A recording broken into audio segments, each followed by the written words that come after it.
brought to you by the EveryDollar app. Start budgeting for free today.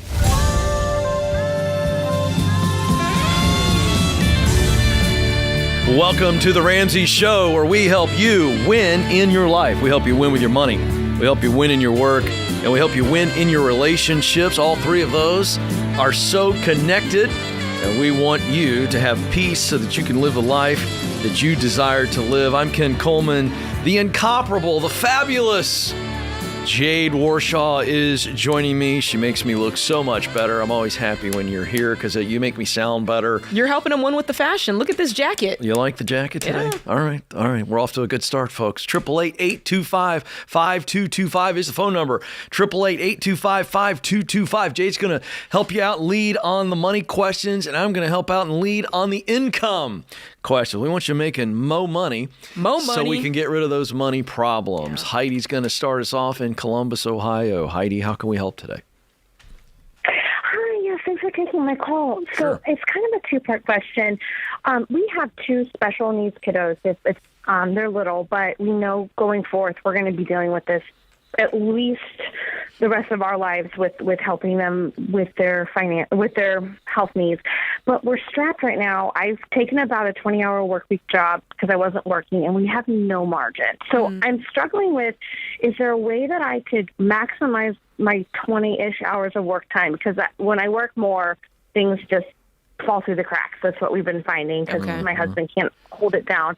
My husband has been at his job for 9.5 years, and he's not getting a big raise. So we're just, looking at it from, okay, how do we have cut everything, but this is going to be our lives, like with the kiddos. Yep. So how, do you guys have any tips or help or any ideas how we can maximize? Because we aren't even able to really save for retirement at this point. So it is overwhelming. Yeah. So if what I'm hearing, you guys have cut to the absolute bone. So this is 100% about we need more income. Is that what we're hearing? Yes. Okay. What does your husband do? What space is he in?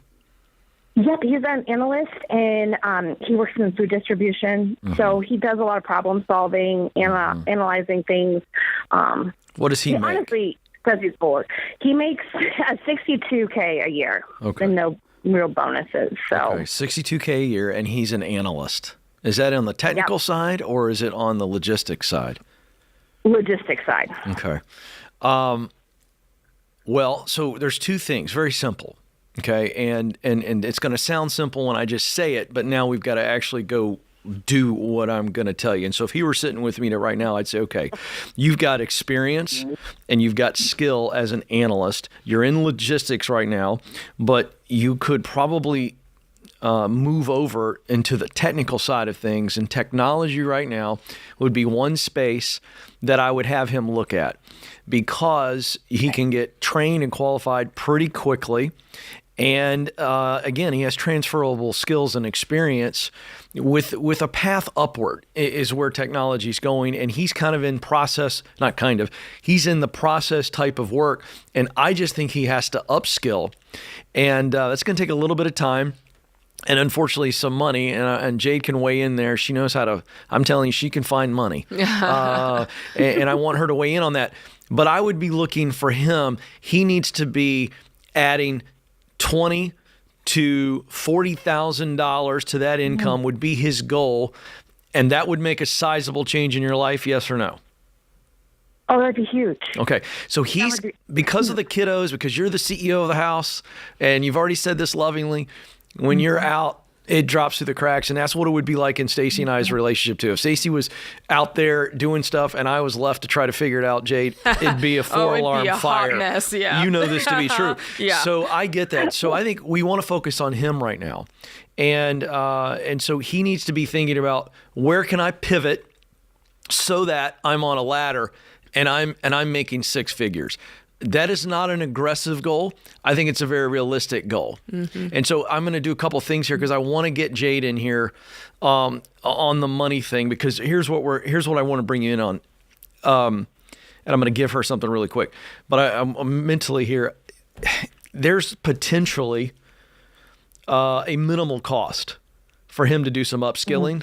And so I want you to weigh in on that because she's already feeling like, But real quick, before I hand it to Jade, Yeah. Heidi, we're going to give you, when we put you on hold in a second, I want to give you your husband the Find the Work You're Wired to Do book, and it comes with the Get Clear assessment because it's going to help him not be so intimidated as it comes to ideating what are his options right now.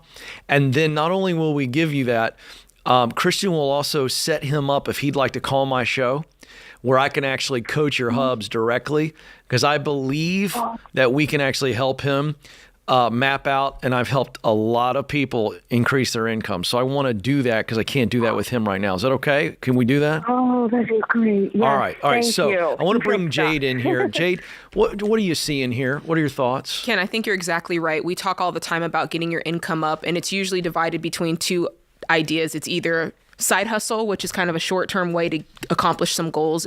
But if your core income isn't right, the next way is your core income. And that's really the problem here. But to your point, it's true. When you set out to get your core income up, you have to know, like, this is a journey over time, and you're going to have to make the investment of time and money. You're probably going to have to get your skill sets up. That might cost some money. For some people, it's upskilling, it's getting a certificate, it might be continued education. For some people, it's the job market I'm in is not great. And so let's move to a place where there's a better job market. So just understanding that it's not a light switch that you flip that immediately, you're upping your income by $40,000. This is a journey. That's right. And Ken, kudos to you for offering that coaching. That's very valuable. And I think that's we can get him there. Now, one other thing I want to mention, Heidi, with Jade here, because you're a full-time mama and a full-time pro. Working on it. You got two youngsters. Yeah. She has some unique challenges. That's right. What I want you to address is, okay, she needs to keep working those 20 hours, and it's really hard. What are some options to get some help, Heidi? Is there a grandma in your church, or a lady who she's raised kids, and she could step in that gap to where your husband's not feeling all that weight? Because we still need those 20 hours of income right now. We do. Jade. And I think it's important, the same way we're looking at how to maximize his income, there probably are ways that you can maximize your 20 hours. What are you doing right now, and what are you getting paid? Yeah, I'm a front end helper at a local boutique studio, so I get paid $15 an hour. I do get a little commission, but it's still irregular. I can't even. Sometimes it's $30, a month. But it was the most flexible was working more the nighttime shifts. You know what I mean? So that was why we. What does that nighttime shift look like for you? Really quick, we only got about a minute. What's that nighttime shift look like? I've been working 3 to 8 or 2 to 8 because he's at home in the afternoon. And then I 2 work p.m. to 8 p.m. Yeah. Here's what I'm going to recommend. Later, but I'm going to recommend a Target, a Walmart, a big box store. Make $18, $20 an hour. To where we could get a couple more bucks an hour, because everything matters right now. It does. That's a big difference. And the more experience you get, who knows, you might be able to pop into, another type of job that you're doing remotely, that they have the ability to pay you more because it's remote work. So look into that. Virtual assistants make a lot of money. Yeah. Hang on the line, Heidi. We're going to get that resource for your husband, and I'd love to schedule a call with him. We can change his name, location, all that to protect the privacy there. But he can be making more money, and should be, and that's going to change your life. Thanks for trusting us. Thanks for the call. Hang in there, Mama. You guys, it's going to get better. You guys are doing a great job. This is The Ramsey Show.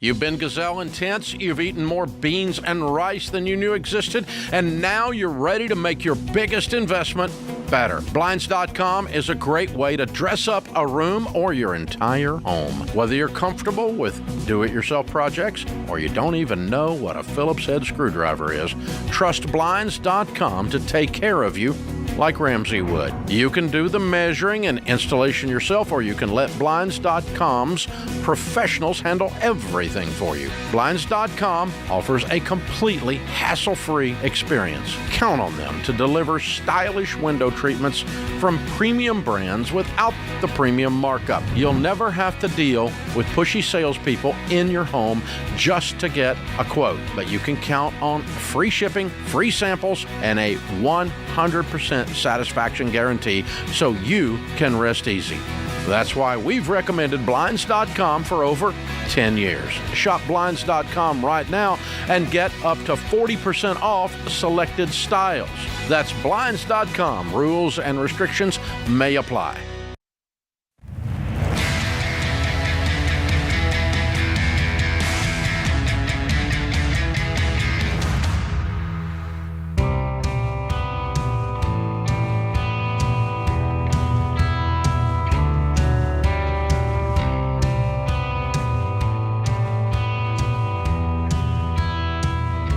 Welcome back to the Ramsey Show. I'm Ken Coleman, and Jade Warshaw is with me. The phone number for you is 888-825-5225.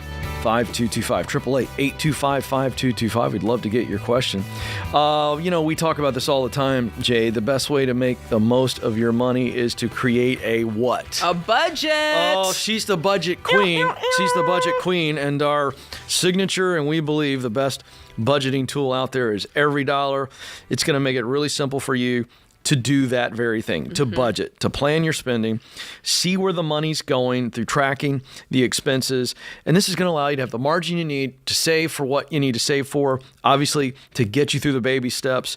And that's how you're winning with money. You can download Every Dollar for free in the App Store or Google Play, or you can click in the link in the description here in the show notes if you are taking in the show via YouTube or podcast. So, and if you are setting up your budget for the first time, George and I, Ken, did a video that shows you exactly how to set up your Every Dollar budget for the first time. It literally takes 5 minutes. So if you're looking at the Ramsey Show on YouTube, just search it in there and you'll find it. Setting up your Every Dollar budget.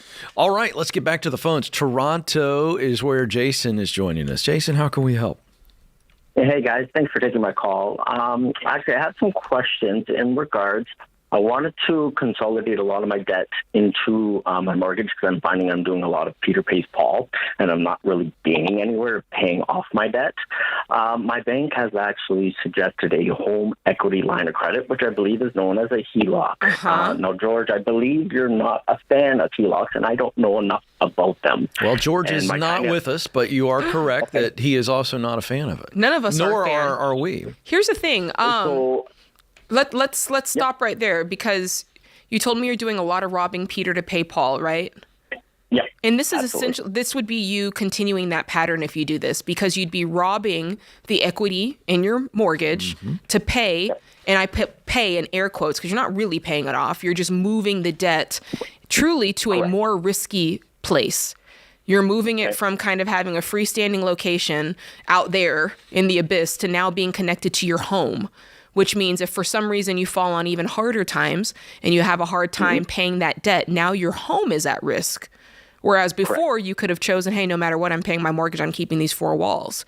So it's not. That's what I'm doing right now. Exactly. So for that reason, it's not a good idea. Tell us more about your debt and let us offer a situation that's going to give you less stress. Sure. I mean, I currently got 18 years left on my mortgage, which is at $134,000. Okay. And then I have a truck loan that's out there at 56. I've got 5 years left on that. 56,000. 56,000. Okay. And then I have a couple of personal line of credits, and a couple of consumer cards. Tell me the personal line of credits. Yeah, so I have a personal line of credit that's at $16,000 at 9%. Okay. And most of my percentages are all at 10 and 9%. Yikes. Okay. For interest rates. Okay.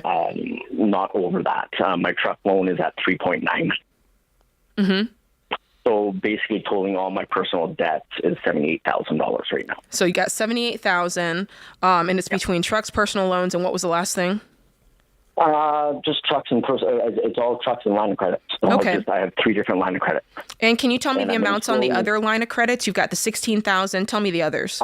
Yep, sure. I got $16,000. I have one that's at $26.90. And I have one that's at $84.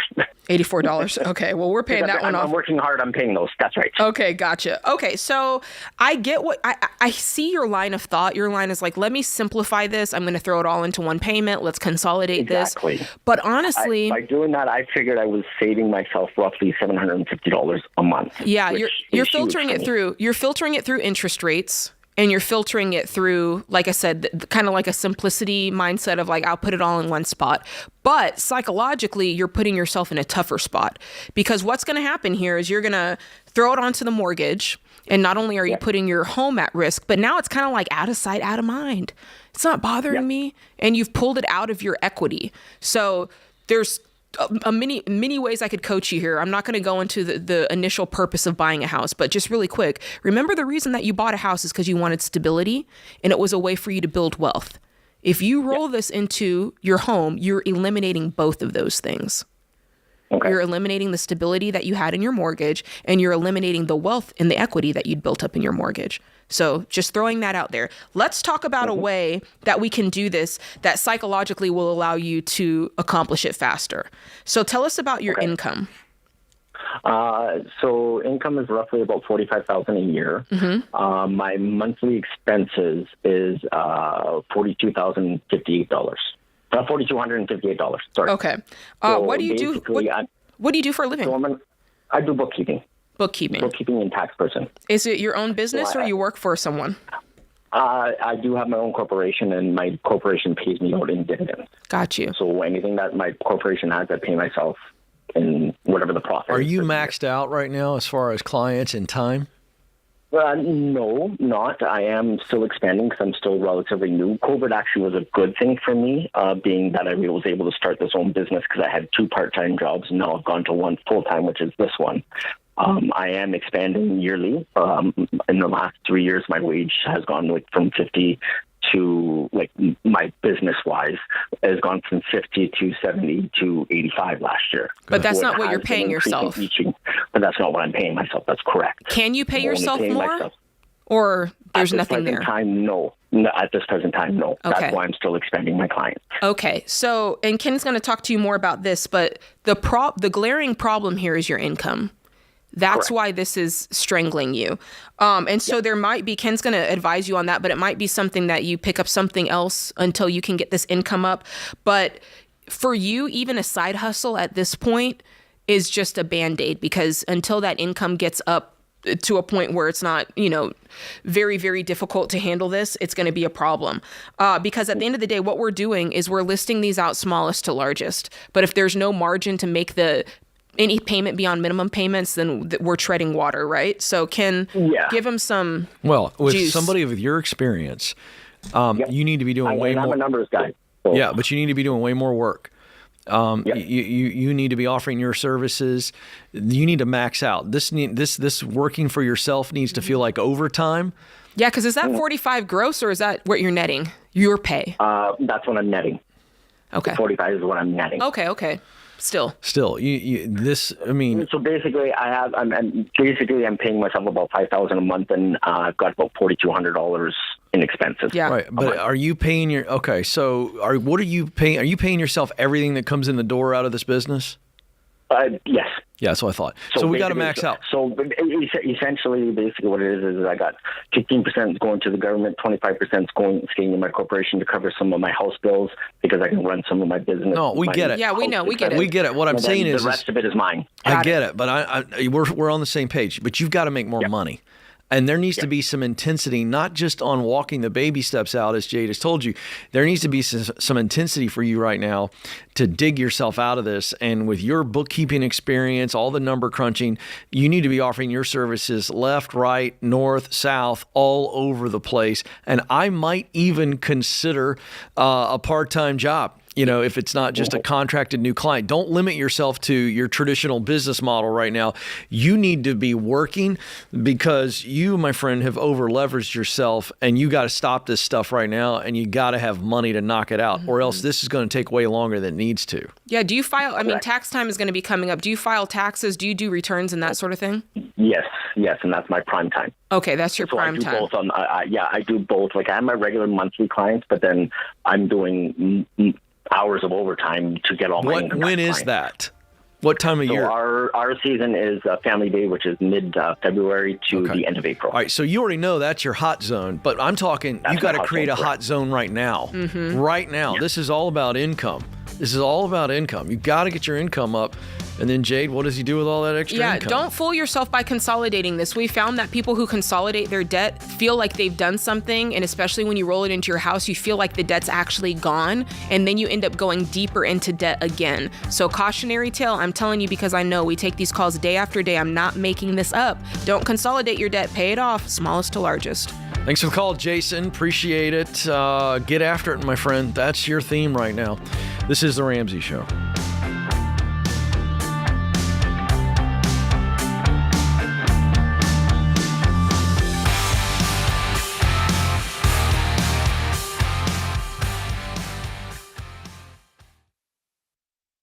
This show is sponsored by BetterHelp. October is the season for wearing costumes and masks, so if you haven't started planning yours yet, get on it. But while you're planning for this Halloween, I want you to be honest with yourself. A lot of us hide our true selves behind costumes and masks more often than we want to. We do this at work, we do this in social settings, we do it around our own families, we even do this with ourselves. I've been there multiple times in my life when I find myself hiding from myself and everyone else, and it's the worst. And if you feel like you're stuck hiding your true self, I want you to consider talking with a therapist. Therapy is a place where you can be honest with yourself and you can learn to accept all parts of yourself so you can take off the costumes and the masks and live an authentic life. Masks and costumes should be for Halloween parties, not for our emotions and not for our true selves. If you're considering therapy, I want you to call my friends at BetterHelp. BetterHelp is 100% online therapy, and you can talk with your therapist anywhere, and it's convenient for your schedule. You just fill out a short online survey, you get matched with a licensed therapist, and you can switch therapists at any time for no additional cost. Take off the costumes and take off the masks with BetterHelp. Visit BetterHelp.com/Ramsey Radio to get 10% off your first month. That's BetterHelp, HELP.com/Ramsey Radio.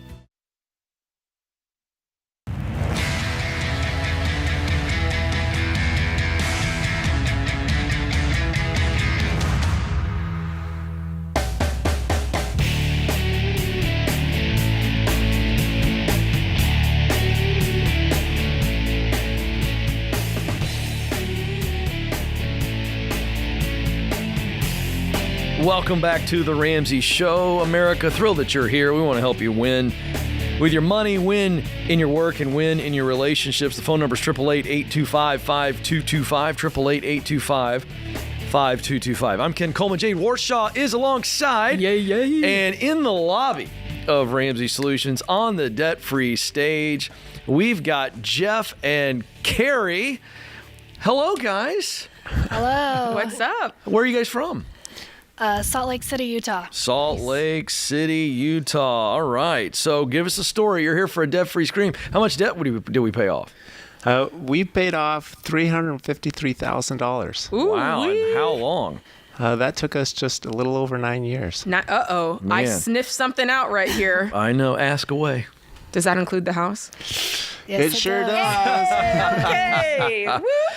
That's amazing. That is amazing. It puts you in a really rarefied class. Dave likes to call those people weird people. It's his line. I can't take it. Do you guys feel weird or you feel great? Our kids would tell us we're super weird. So Nice. Well, by the way, all kids think their parents are weird. So that's a good sign that you're doing something right. 9 years. That is a journey. I mean, you're sniffing a decade right there. Yeah. It Wow. felt like it would never end at times. So take us back to 9 years ago. What was the impetus for this journey? Go. Okay.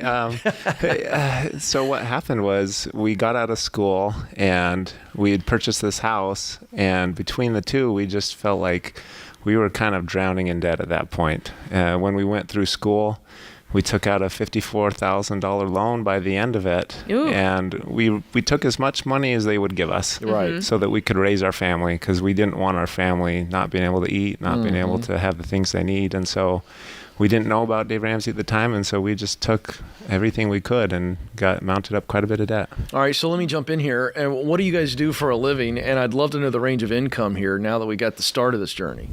So we're both software engineers. Okay, wow. And then when we started, Yeah, when we started, we were only when we moved into the home, I was making $85,000, and Kari wasn't working; she was home with the kids. Sure.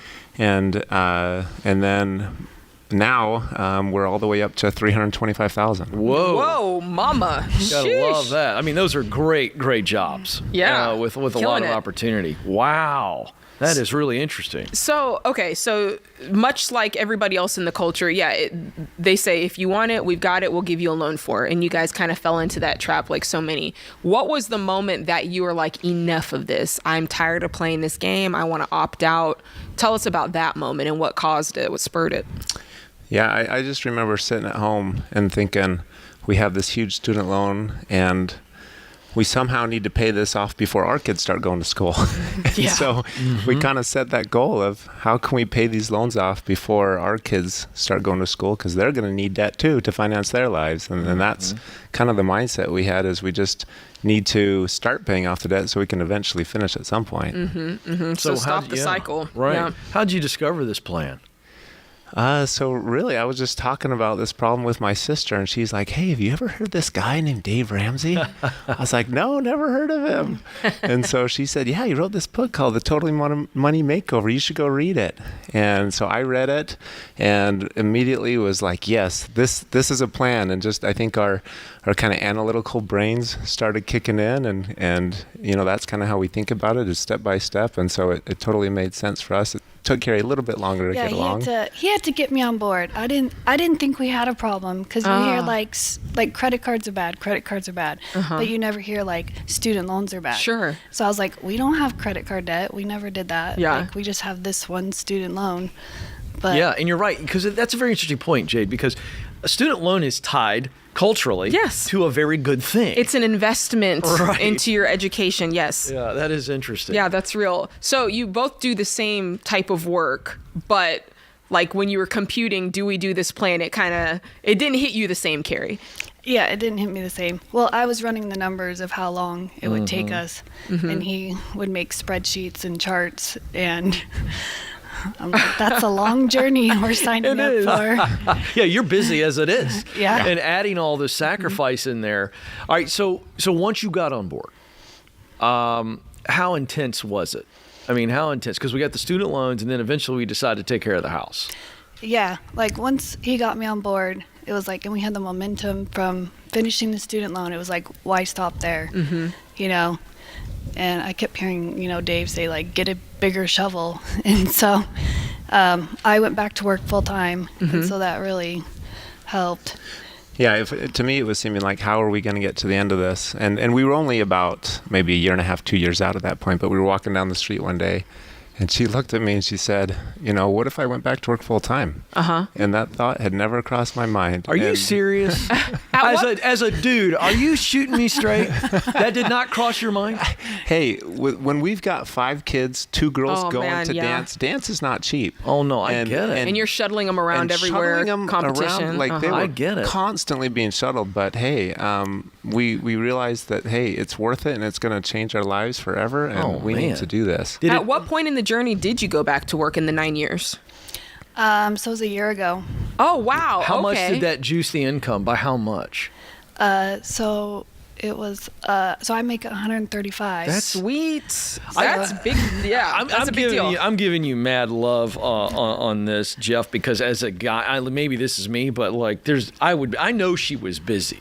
Kari, I know, but I'd still be going, man, she's got a great degree. I mean, that income's real, Jade. That's real. Because the way That's I look real. at that is like, we teach here at Ramsey. So I'm going, we could get a $135,000 raise. I'm impressed with him. Yeah, that ain't a little bit. Because I promise you, if she'd have said that to me on the walk, I'd have fallen over. So, and this might be a loaded question, but I relate to the journey. And so a lot of these were really hard years. Like, you guys were cutting back a lot. And of course it got juicy in the last year. During the, what I'm going to call beans and rice and beans years, what was the hardest part? I mean, what were the sacrifices? Because you had to have been cutting it thin with 5 kids and 1 income. Yeah, I think some of the biggest ones are probably the cars. So, at work they've got the parking spots that you can reserve, but it turns out you can only reserve them if you have certain years and models of cars. What? And so mine was the 2005 CRV, and they said, sorry, your car doesn't qualify. This is car discrimination. That's like when you go to the valet, like you go to a nice restaurant and you valet the car, but they only put the nice ones like in the front where you can see them. Like put that one in the back. Yeah. Over there. Put that one where the staff parks. That's a trip. I've never heard that before. Oh my gosh. All right. So real quick, got to ask you if you two are both going to tell people the key from your own perspective to actually winning in this journey. What's the key for you guys? I think it's, don't give up. It's a long journey, and we live in like instant gratification. I want it now. I want it now. But just keep going. Like once we decided to do it, like we're doing it. Like you can't keep changing your mind. Like, is this really worth it or not? You have to be committed. Yeah. Because it's a long journey. Love it. All right. So we got the kiddos with us. Let's get them up on the stage and get them ready for the scream. Tell us who we got. So we have Bradley, who's 16, Emma, 15, Alyssa, 13, Christopher, 11, and Dylan, who is 9. All right. Is everybody practiced? Are they ready? We think? They're ready. Okay. All right. Let's get to this. We got Jeff and Kari, along with Bradley, Emma, Alyssa, Christopher, and Dylan, all from Salt Lake City. They paid off Jade $353,000 over 9 years, and that includes, folks, their house. Jeff and Kari and fam, take it away. Let's hear your debt-free scream. Okay, 1, 2, 3. We're debt-free! Wow. Yeah. I mean, that's a chorus. That was impressive. They were all in sync. They were. I think the kids are excited about it. Yeah. I mean, because we got some teens and preteens, and usually those age groups, they're not excited about anything. No. They could care less, but this is a big deal. What a great family. The whole house paid off almost a decade. That is what this is all about. Thank you all so much for sharing that with us. All right, quick break. We're going to go out and high five this awesome family, and we'll be back with more of The Ramsey Show.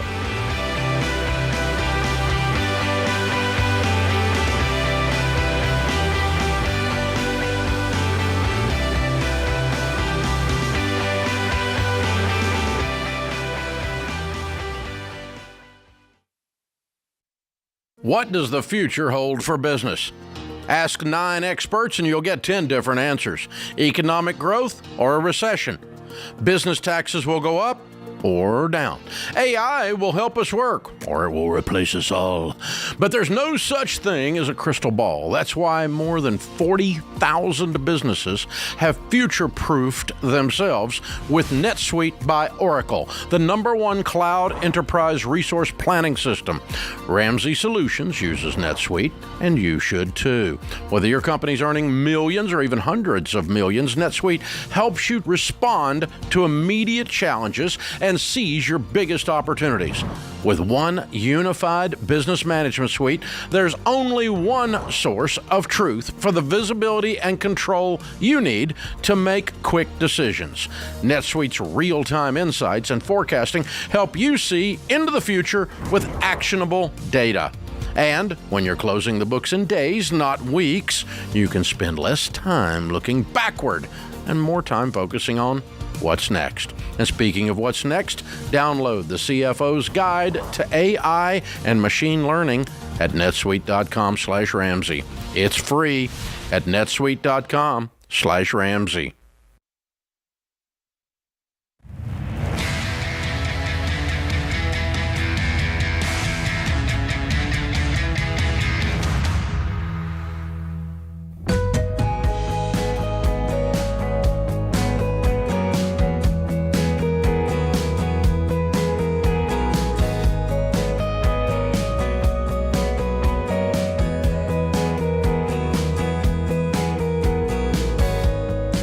Welcome back to The Ramsey Show. I'm Ken Coleman, and Jade Warshaw is with me, and we are here for you. 888-825-5225. Rick is up in Syracuse, New York. Rick, how can we help?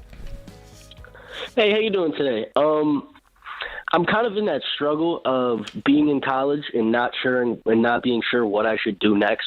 I'm a professional athlete as well as playing collegiate sports. I play collegiate and professional lacrosse, and I know that's not the moneymaker, but I'm just not sure if I should continue studying or if I should find another venture outside of school. Yeah. How long have you been in college?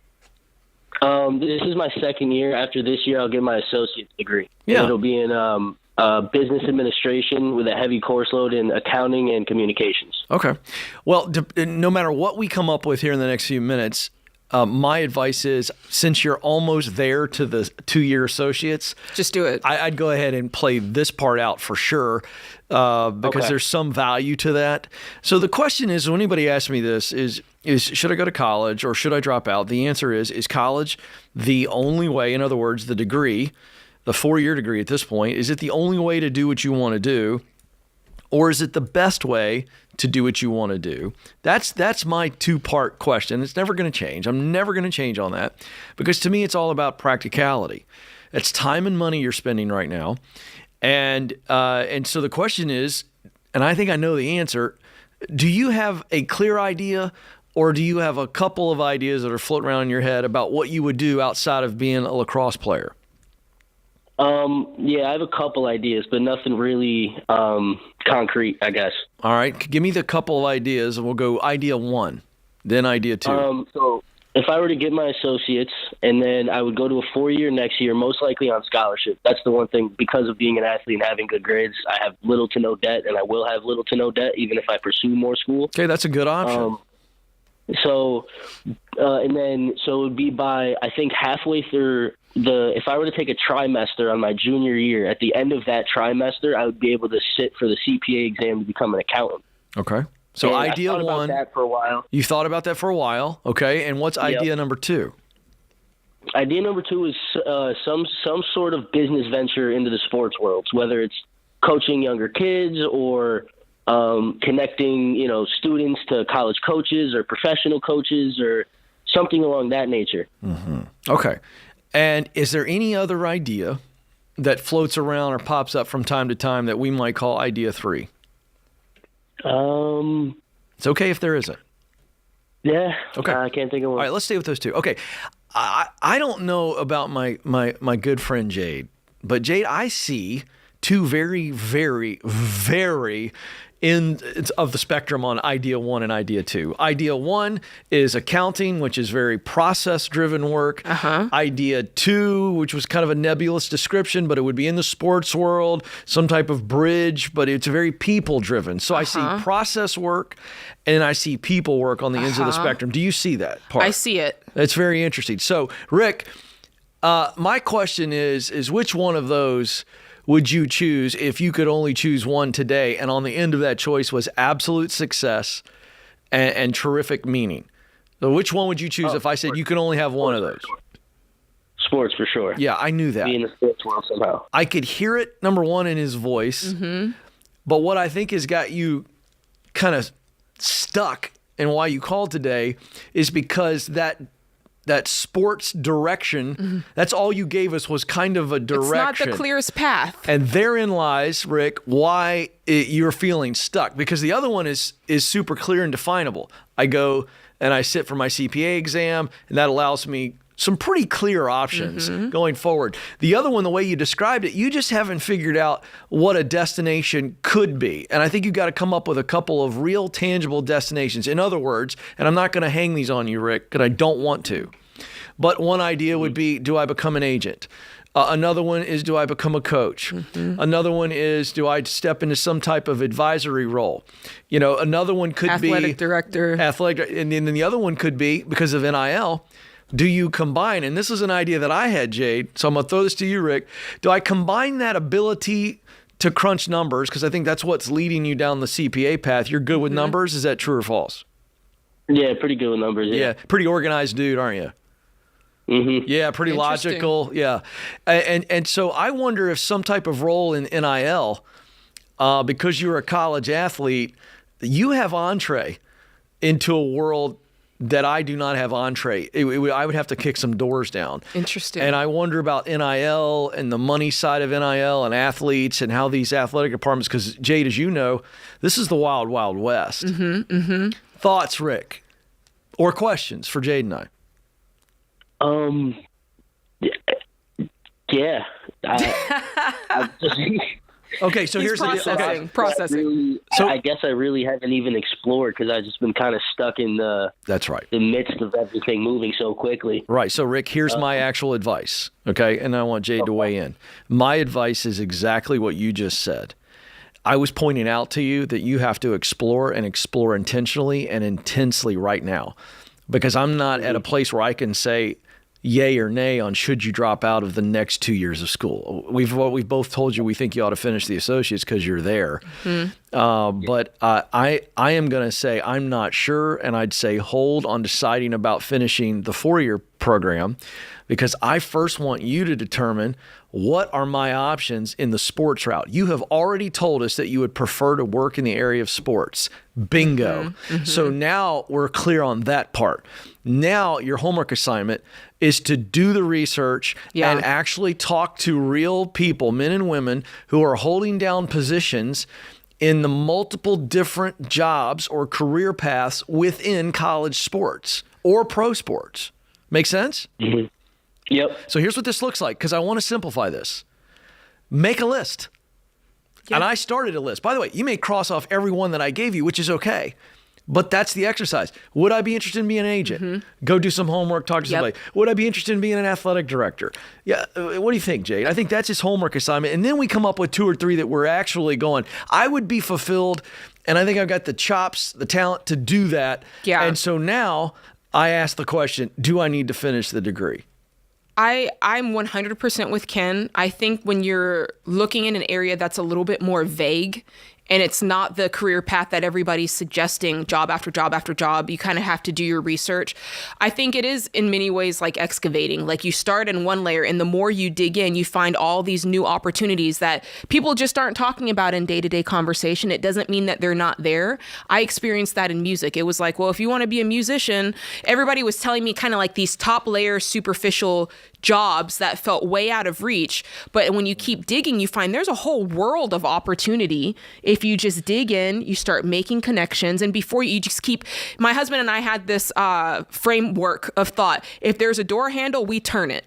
And we find out what's behind the door and what the opportunity is. You learn more about it. You give it a try. And then that leads to another door of opportunity. Real quick, tell your story. That's how you get on cruises and make really good money and pay off $500,000. Okay, you never saw that, did you? No one was talking about that. When I was in school, Rick, it was like, okay, if you're in music, you're going to be a teacher, you're going to be a band director, and maybe you'll become Britney Spears or Beyonce. And if that's not the case, good luck to you, right? No one talked about that there's a whole world. You can work on cruise lines, and you can work in theaters, and you can be a talent agent, and you can be a booker.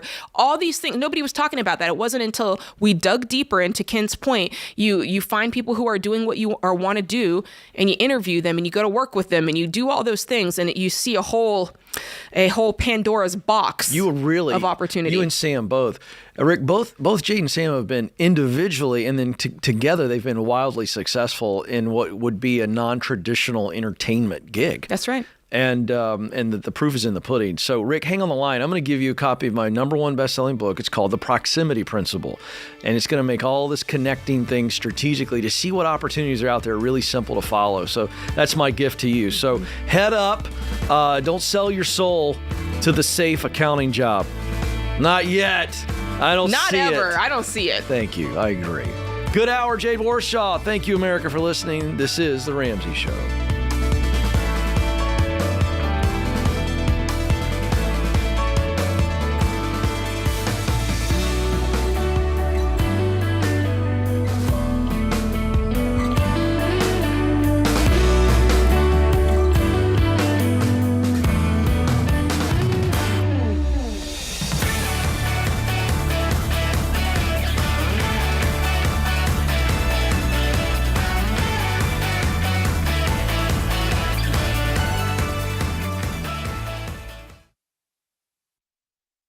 Before we get to the next caller, I got some good news for you. Even when this portion of today's show runs out of time, there's still plenty more for you to tune into.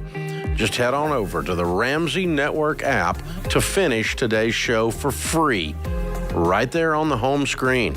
And if you don't have the app, just search Ramsey Network in the App Store, Google Play Store, or click the link in the show notes for an easy download.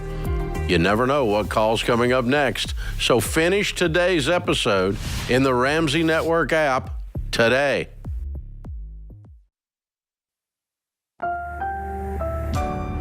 Brought to you by the EveryDollar app. Start budgeting for free today.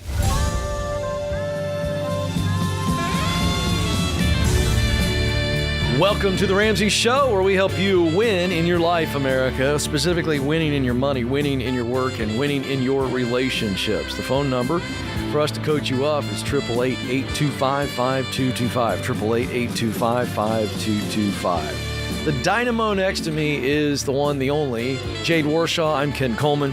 She'll take lead on the money calls and help you manage the money, and I want to help you make more money, so it's a good combo. Let's get right to it. We're going to go to Denver, Colorado. Peter is there. Peter, how can we help today? Hey, guys. Thanks for taking my call. You bet. So I'm calling in because my wife and I are in baby step 2 and trying to get out of debt. And about a year and a half ago, I got my wife a horse lease started because she loved being with horses and working with them. She was at the time volunteering at a horse center for people with disabilities. So she got to basically just shovel poop and be around horses, but didn't get to ride ever. And I saw how much joy that was bringing her, so I got her this horse lease. What's that mean? Can you explain that more to me? Yeah, I've never heard of that. Yeah, so basically we pay $350 a month, and she can go out to this property and ride the horse whenever she wants. Her, myself, and the kids, actually. So it's been a lot of fun, but I'm wondering if we're being irresponsible since we're in baby step 2. Can I ask more? I'm just going to dig deeper on the horse lease real quick. So there's several horses on the property and she can ride any horse, or does she kind of get assigned a horse that's her horse? Tell me more about it. Is it personal? Is it? Yeah, so we just have the one horse that we have access to. And how long have you been doing this? About a year and a half.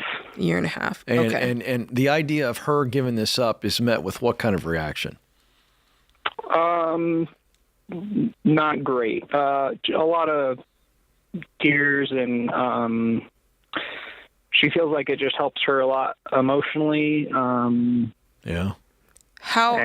Wow. How long would you have to give it up? How long is you guys' journey? Are we talking? Well, so we have like $21,000 in debt. I've got $3,000 on the last credit card. $5,000, maybe it's over 21. So $5,000 on my truck. And then I just got a personal loan for $15,000 to cover last year's taxes, because that was the first year we'd ever had to pay taxes. Okay, so you're at 23 now. Yeah. Okay, so is that it, or is there more? That's it. Okay, and what's the income? Sorry, Ken. No, go ahead. I make about $120,000. Oh, okay. So why this is going to be gone in a year? You're going to live on 100, and you're going to knock this out in 1 year, or less? Yeah, shooting for like 9 months. Yeah, good for you. Can she work, or does she work outside the home? So she homeschools our 3 boys and stays at home. That's not what I asked. Can she work? So she does sometimes.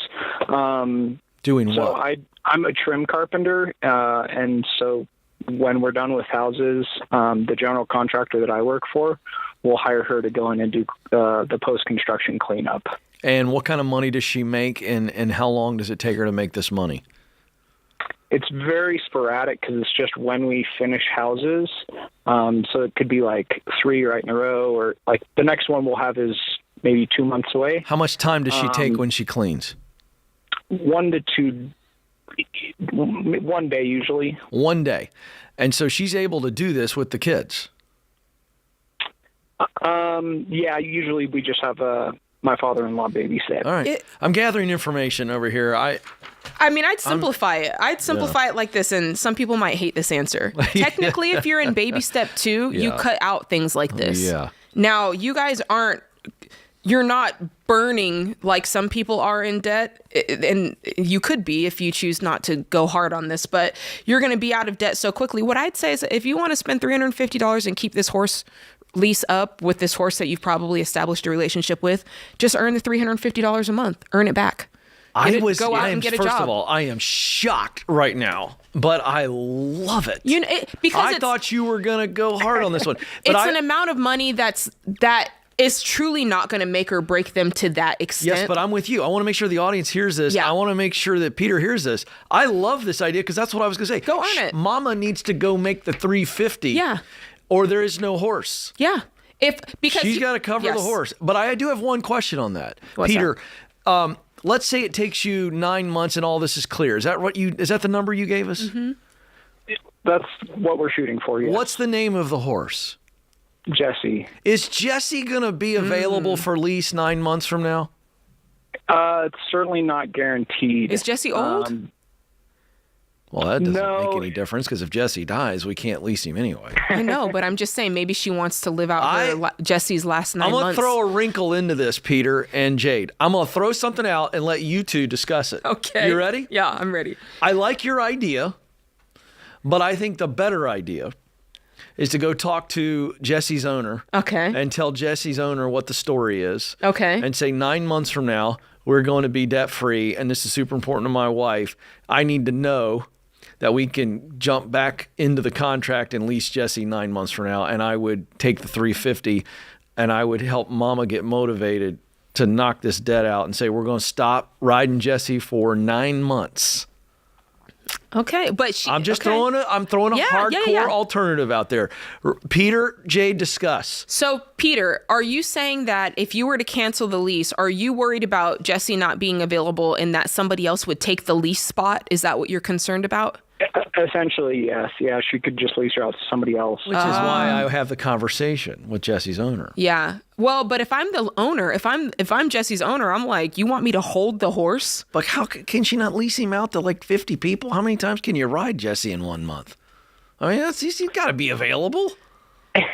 So we're there's usually only one. By the way, I should point out to people who just jumped into the call. Jesse is the horse. Jesse is a horse. We're talking about riding a horse. Yes. I should have probably made that clear. Yes. I'll refer to him as the horse from now on. Jesse the horse. So as not to confuse everybody. All right.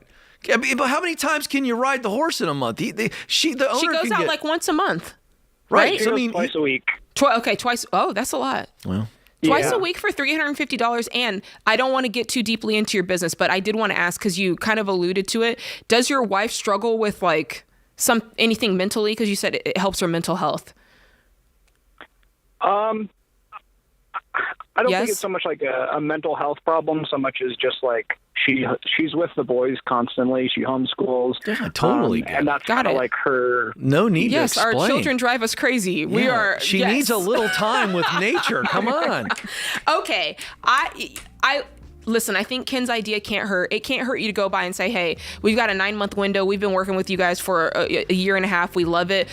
We need to temporarily suspend this, and then we'll be back, give him the date and time. If he says yeah, say yeah. But if not, tell Mom and be like, hey, Mom, if you want to keep this going, you just got to fund it, because we decided that our priority is paying off the debt. And so we decided that that's the priority with our current income. And I want to stand by that. And if you want to do something more, go clean some houses. Mama got to fund it. Clean some toilets. Well, it doesn't have to be toilets. That's the last thing I'm going to... That's the last job I'm taking. I'm trying to make a point. If she really wants to ride the horse, you got to pay for it. This is The Ramsey Show.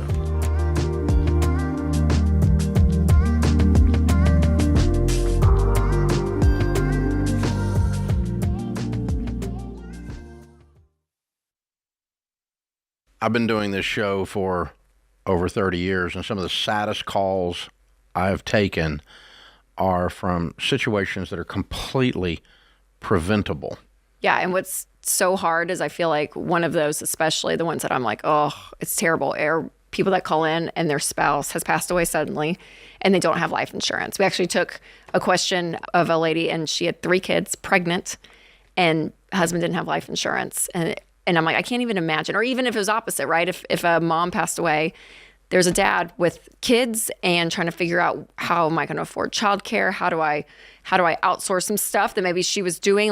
And it just takes the grief and the sadness of something like a sudden death to a whole new level. Like when you have to think through, how am I going to pay my bills? How am I going to eat next week? Yeah, the middle of all that grief. Like it's terrible. And so life insurance is the one thing, especially as a mom with 3 little kids, that I'm like so big on for people to get, because it's inexpensive. Xander is the place that Winston and I actually get all of our life insurance, and we keep re-upping it because I'm like, I just want it there. Like there's something about that safety of knowing that you have money if something suddenly happens. And it doesn't cost much, because Xander shops among a gazillion different companies. It doesn't cost much. You just have to admit that someday you're not going to be here. You got to say it out loud, and you got to say, I'm going to say I love you to my family by taking care of them and taking the time to put this stuff in place. It costs us stinking pizza. It really is. So that is one thing to do, to say I love you to your family. So we've used Xander for all of our family's needs for insurance for many years, including, of course, term life insurance. To get a free quote, go to 800-356-4282. That's 800-356-4282, or go to Xander.com.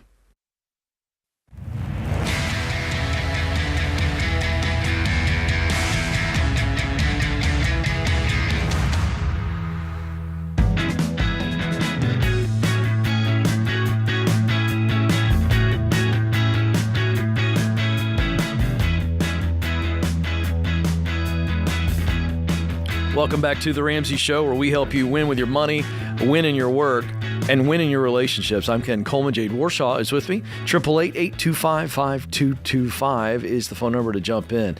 Let's get back to the phones. Chris is there in Columbus, Ohio. Chris, how can we help today? Hi there. How are you guys doing today? We're doing great. What's going on? Well, straight to the point, I got into some credit card debt. How much? I'm about $50,000. Yay. What happened? Yeah. That's a lot. What took place?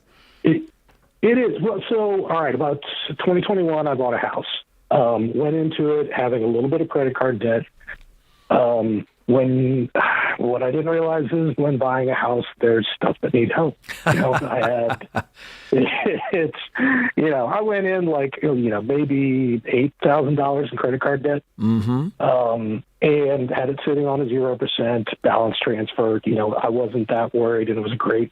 I still think the house was a good investment. We got in sub 3% on the interest rate, and value's gone up by like 25%. But the cost of ownership, the cost of owning the house, a lot of times that just fell to the credit cards. Yeah. Was that because, so the question I have, is that because you didn't have any margin in your paycheck when it came to everything else? And so any kind of house repairs or all that was just a squeeze on you? Or was it because you had a new house and you're all excited and you guys wanted to start doing some projects and you didn't have the cash for it, so you thought, well, we'll just put it on the card? Was it that, some of both? What are we talking about? Little bit of both. I mean, so, I got young boys. They are, when we moved in here, they were 8 and 6. Mm-hmm. And man, that's really the perfect time to build a tree house in the backyard. So, guess where that went? That went to the credit card. Okay. We got a half bath downstairs, and I'm pretty handy. I can do a lot of stuff myself.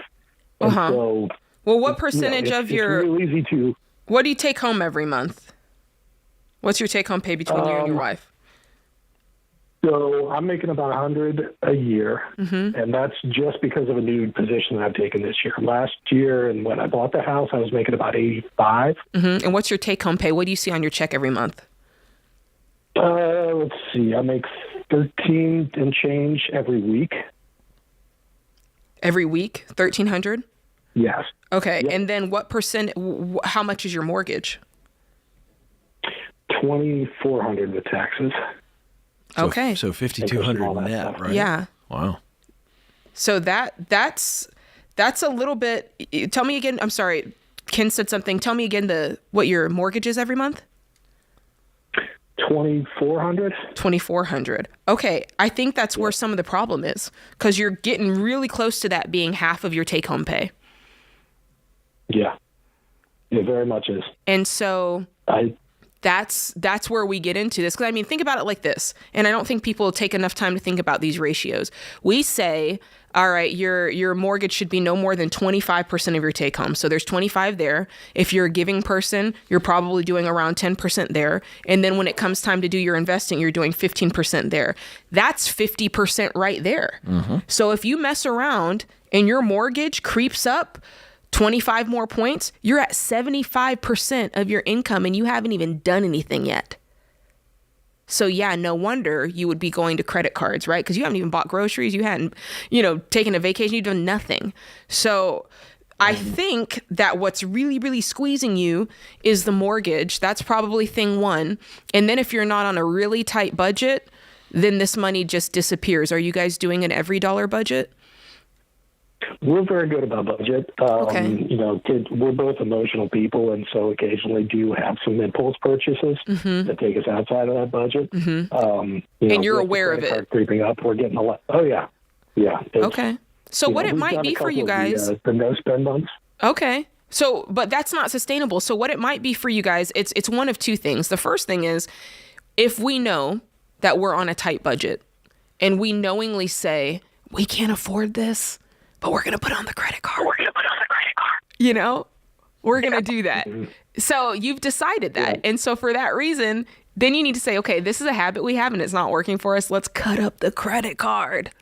That way, when that sneaky feeling of let's build a treehouse sneaks up, you can't put it on a credit card because you ain't got a credit card, right?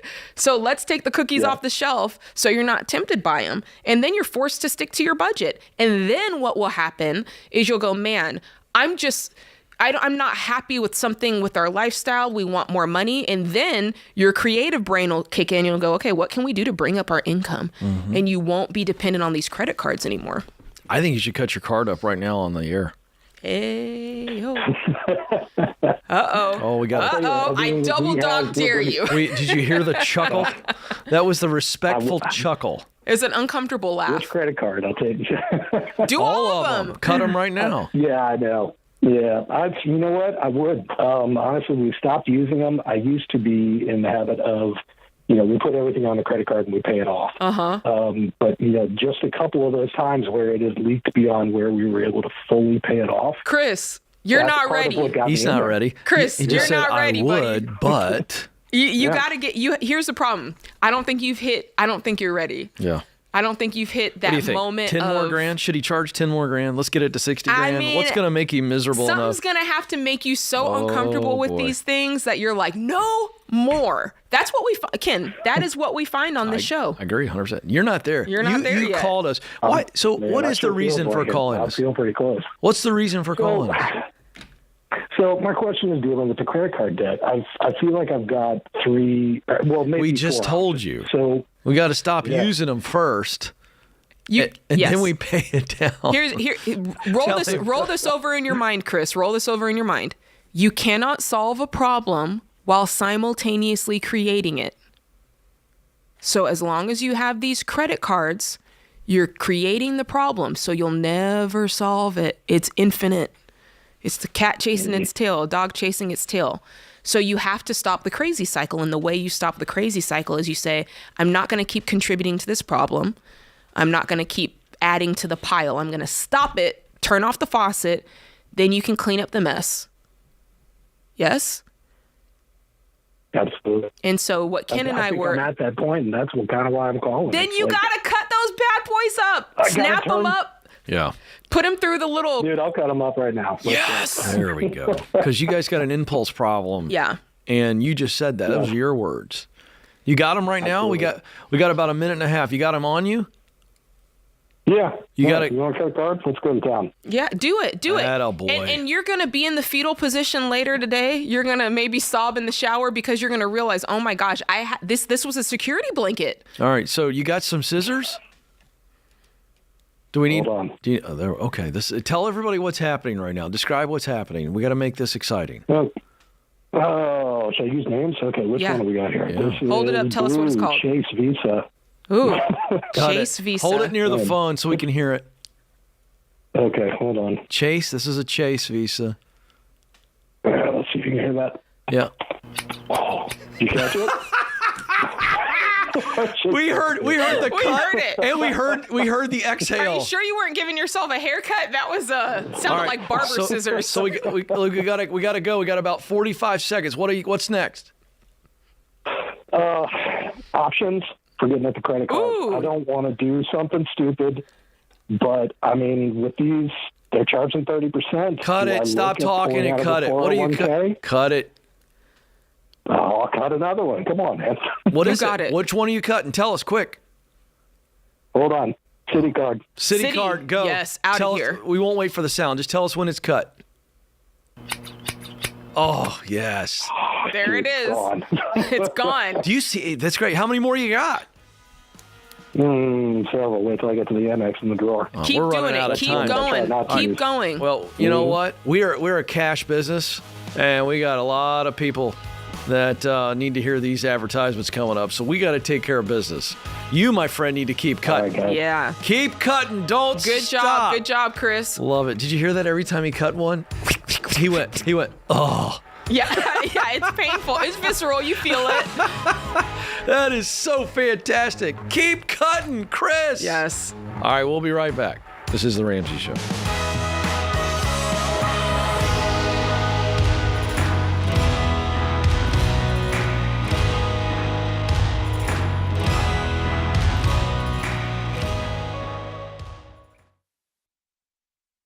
Your home is probably the biggest purchase you'll ever make. And with the real estate market like it is now, you'll need a mortgage company you can trust.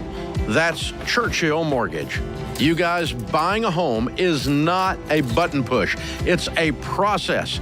It takes building a relationship with an expert who will dig into the details and give you peace of mind without busting your budget. Churchill is one of the highest rated lenders in the country. And they're Ramsey trusted because they do what's right for you. Go to churchillmortgage.com to get started.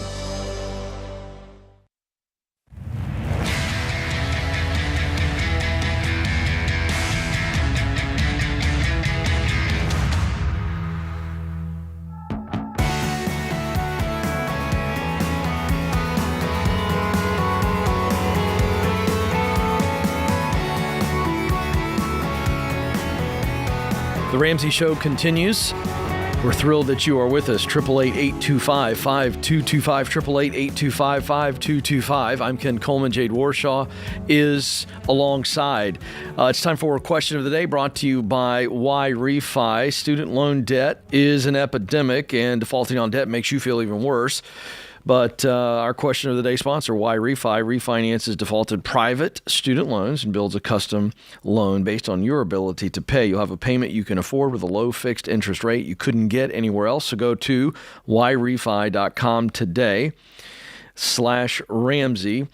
It's actually whyrefi.com/Ramsey. That's letter Y, REFY.com/Ramsey. It may not be available in all states. Today's question comes from us, from Bethany in Arkansas. She says, 3 years ago, my husband changed jobs to work for a guy who does home renovations. Their verbal agreement was that my husband would work for a year, then become a partner in the business. The partnership offer never materialized, but my husband is no longer interested in that because their leadership styles are very different.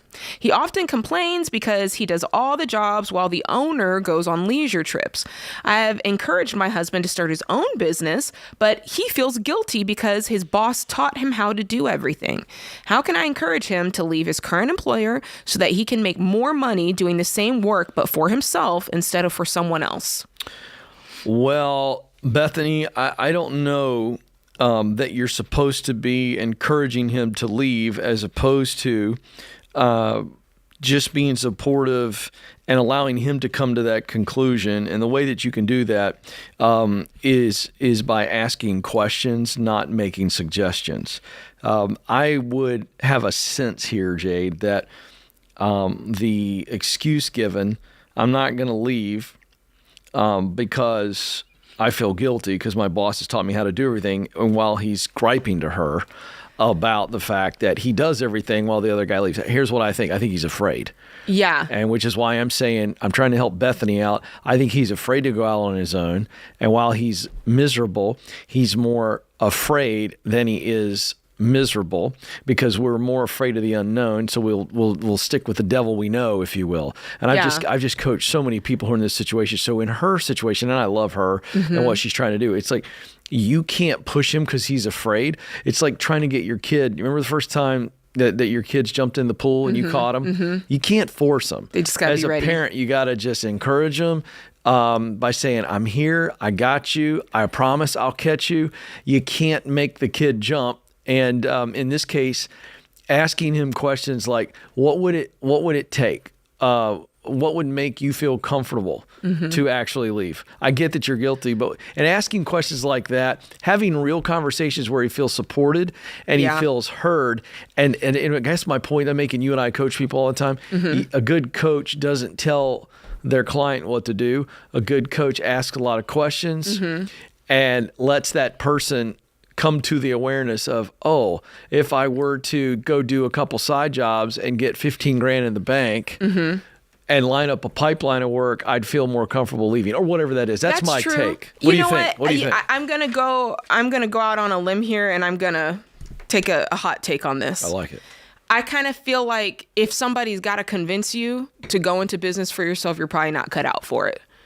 Because I kind of feel like if they've got to really prod you and push you, because I think like that true spirit is kind of innate. And it's like, oh, if I want something, I'm going to go out and get it. I'm going to go out and take it. And somebody needs to convince me why I can't.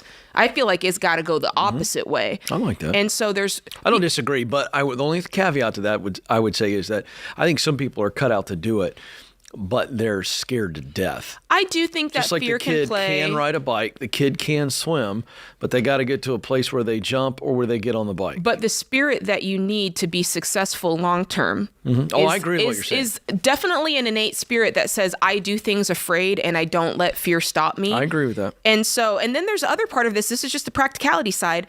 Just because you're good at swinging a hammer and good at home renovations does not mean that you'll be good at running a business, because Ken, there's all the back end stuff that has zero to do with the skill on tap. You know what I'm saying? Yeah, there's a lot going on. There's a lot going on here. But do you agree though that he's not moving because he's just scared? Not ready? Yeah, fear is whatever's going on. It's that fear is the bigger thing, and yep. All right, let's get to the phones. 888-825-5225. Lindsay's up in Washington D.C. Lindsay, how can we help? Hi, it's so nice to talk to both of you. Good to talk to you. What is going on today?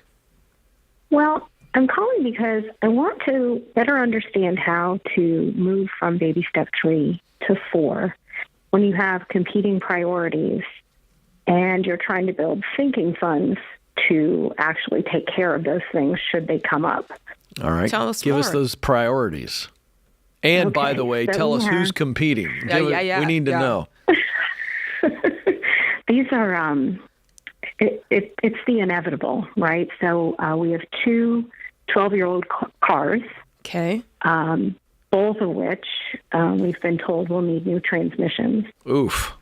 Yeah. We have 2 kids that will be entering braces. Okay. All of those fun things. How much will the braces cost? The first estimate we got was about $3,000 for a year to start. And how old are they? How old are they? 10 and 11. Okay, keep going. So 2 old cars, 2 sets of braces. A 30-year-old air conditioning unit. Oh, man. It's always the AC. Okay. That's coming right next year. Okay. And these are all, like $10,000, $15,000 problems. The transmissions are that much? The recommended work is upwards of 11 on one car and $7,500 on the other. Well, what is the car worth that they want you to pay $11,000 for? What's it worth? They're not worth that much. Okay, so we'll talk about that. That seems high, doesn't it? The gearheads in the booth in there, that feels high. I would at least I don't want to spend a bunch of time on this. I don't want to spend a bunch of time, no time, but I would say I'd get a couple more quotes on that. So let's walk through this. So you've got do you have the 3 to 6 months? What do you have saved? 36,000. You've got 36,000 saved. Now let's talk about this a little bit more. Tell me your income and tell me what your margin is every month. So we take in about 12,000 a month. Okay. And often we have leftovers somewhere between 500 to 2,000, depending. What's wrong? Oh, 5 to 2,000 depending. Okay. So you're spending it takes 10,000 at least to run your budget? Well, 2,200 of that is savings, automatic. Okay, but you've already hit, when you say savings, do you mean investing 10,000. Or do you mean savings? So I take 2,200 per month and I put it into our emergency fund. Okay. And we kind of just reached what we would need for 3 months. Okay, so you had the 22,000 that you're already used to saving plus another 2,000 of margin. So about 4,000, is that fair? Yeah. So 4K of margin that you could save if you needed to. So if I factor this through emergency fund thinking, which emergency fund for me is, it's totally expected, it's completely urgent, and it's time sensitive. Those are the three factors. You mean totally unexpected? Totally unexpected. I'm sorry. Totally unexpected, totally necessary, and there's a time factor. Those are the three things that filter that I have to check the box of to say I'm pulling this out of my emergency fund. So let's talk about, do any of them actually fit that I have to go into the emergency fund? The 2 old cars, is that unexpected? Is it completely necessary?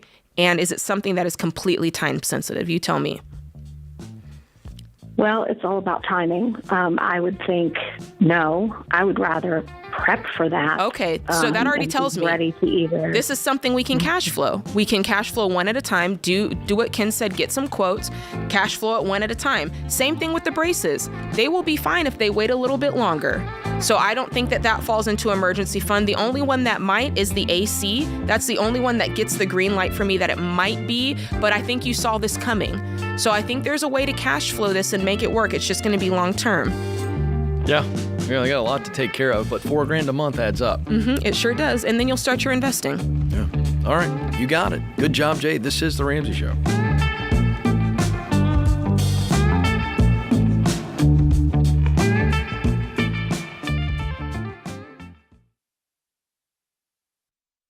Well, hey, you guys. So when you go against what society thinks is, quote, normal, like avoiding debt, for example, it might seem weird at first, and that is totally okay. Because we want you to be weird if that means you're doing things intentionally, including how you spend your healthcare dollars. And one way to be intentional is with Christian Healthcare Ministries. CHM isn't health insurance. They're a health cost-sharing ministry that's helped hundreds of thousands of families like yours take care of healthcare costs without sacrificing their freedom. Programs start as low as $98 a month. So find out more and join at chministries.org/budget. That's chministries.org/budget.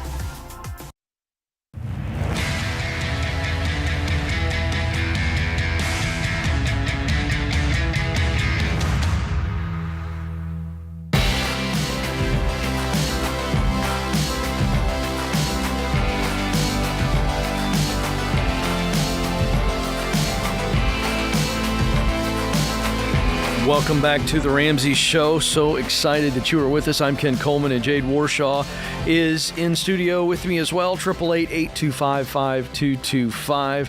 Hey, the Get Clear Career Assessment, what is it? It is a 18 to 20 minute self-awareness test. If I were going to define it, and I designed it, so I'm going to define it. You do that. And it's going to help you figure out what you do best, what you enjoy doing most, and the results that motivate you. Those are three things that you need to know to figure out the work that you're wired to do. And remember, Davis said for decades, your income is your greatest wealth building tool, and I believe that. And that's my role here on the Ramsey Show, is to help people find that work that they can do best so that they can get paid the most for themselves to live the life, fund the life that they want. So this has helped so many people, and you can get it at RamseySolutions.com/getclear, RamseySolutions.com/getclear. Who needs it? That'd be the person who feels stuck, somebody who feels like they may want to pivot, somebody who's looking for some confidence, a student in college or high school. We have a student version, ideal for high school students and college students, and then we have the adult version as well, RamseySolutions.com/getclear. Love that. Good Alex, job, Ken. Thank you. Alex is in Dallas, Texas. Alex, how can we help? Hey, guys. I appreciate you taking my call. Thank you. What's going on? First off, I was just looking for some advice. I just turned 23, and I hit a financial goal of mine in savings, but I still live with my family. I was wondering what y'all would say. Do I take the financial hit and move out, like in favor of personal growth? Yes. Yes, Lord. Yeah. I mean, the answer to that is always going to be yes. Mm-hmm. Sometimes it's yes, and then we need to figure out when. Mm-hmm. But what you've presented to us is that you've been saving up a bunch of money and you've hit a goal and feels like you're absolutely in a place financially where this is a good move. But give us the picture. Okay. So my financial goal was $100,000, and I just hit that. In savings? It's a no-brainer. Oh my gosh! It's a behind-the-back pass. I just said it's a yes. layup. I just said yes at $1,000. Yeah. Tomorrow, instantly. No, truly. Way to go, by the way. Can we That's just stop and say $100,000? And how long did it take you to save that? About 5 years of working. Wow. And how old are you now? 23. So you started at 18, and you have amassed $100,000 in savings. Yes, sir. Yeah, bro. Wow. Get out of the nest. That's impressive. That's though. goat mentality. That's very, very good. No debt, right? No other debt in addition to. No debt at all. Most of it's in like a Roth IRA and then a 401k Roth IRA. Oh, so this is retirement. This isn't in savings. So in actual cash savings, I have a brokerage account with about $35,000, and then my checking account has about $7,000. Okay, and the rest is in retirement. Yes, correct. Okay, $7,000 in the account. Man, okay, you so in great shape. You're in great shape. You did it a little in a different kind of order. It's $100,000 nonetheless. But the truth is, not as much of this is liquid as I thought, which is fine. You can still get into an apartment. What was the goal? Was the goal I'm going to buy a house, or I'm going to just move out into an apartment? What was your goal?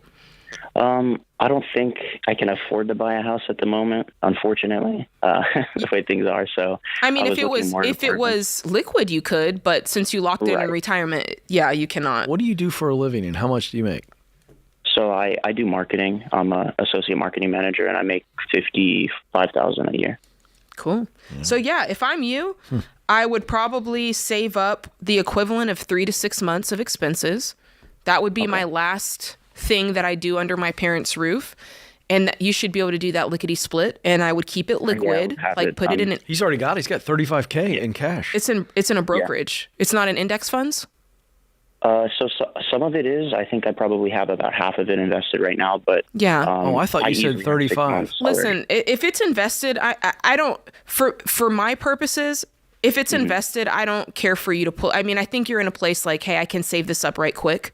You don't necessarily have to pull it out. If you wanted to, if you're in a hurry, that's fine. It's not retirement money. But what I would do right now. Yeah, you're obviously in an environment where you can stay with your parents and it's not caused a problem.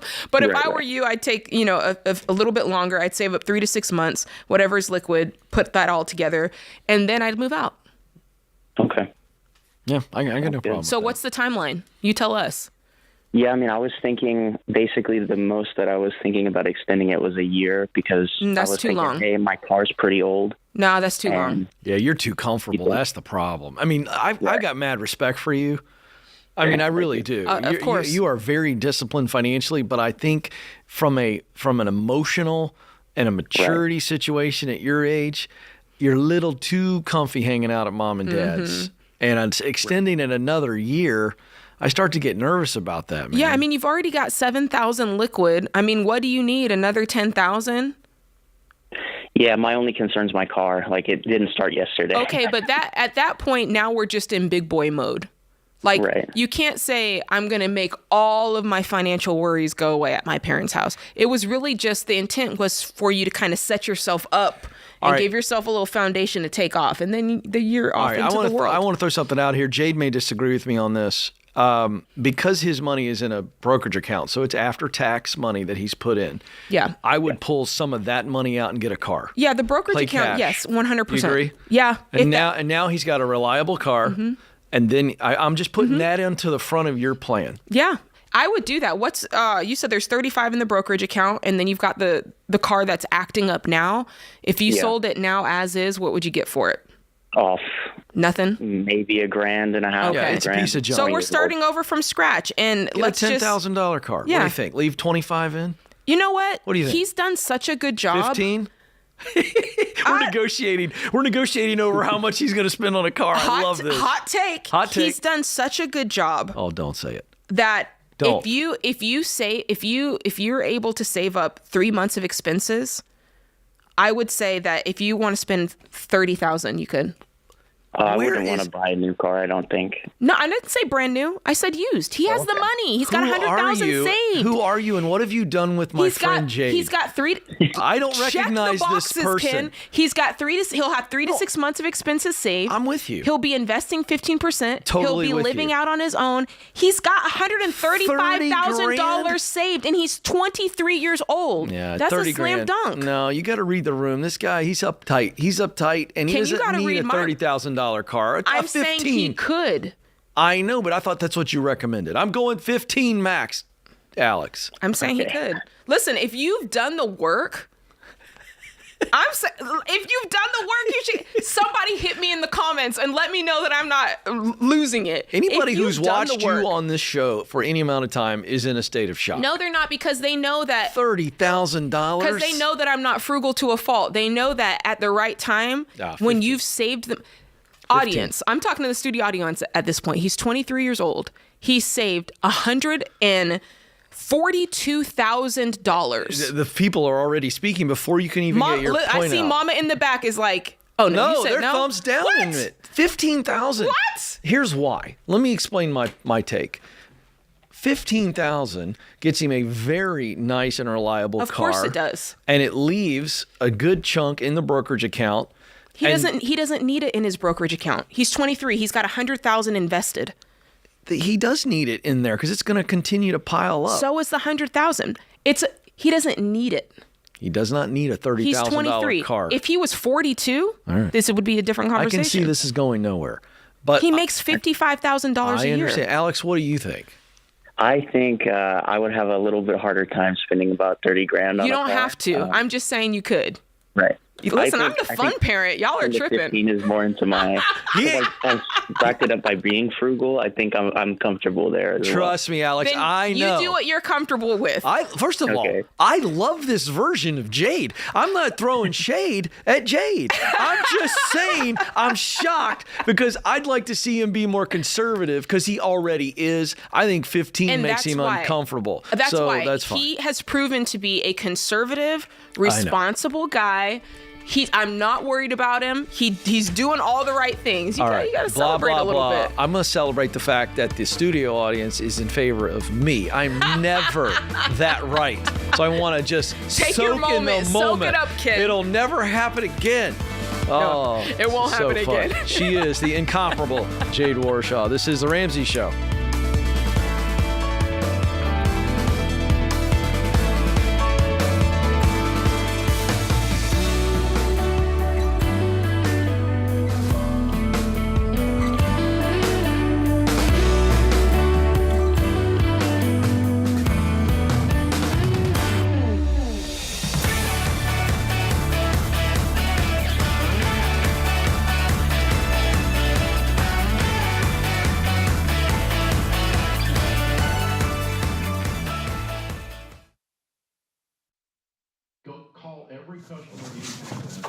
Hey, what are you still doing here?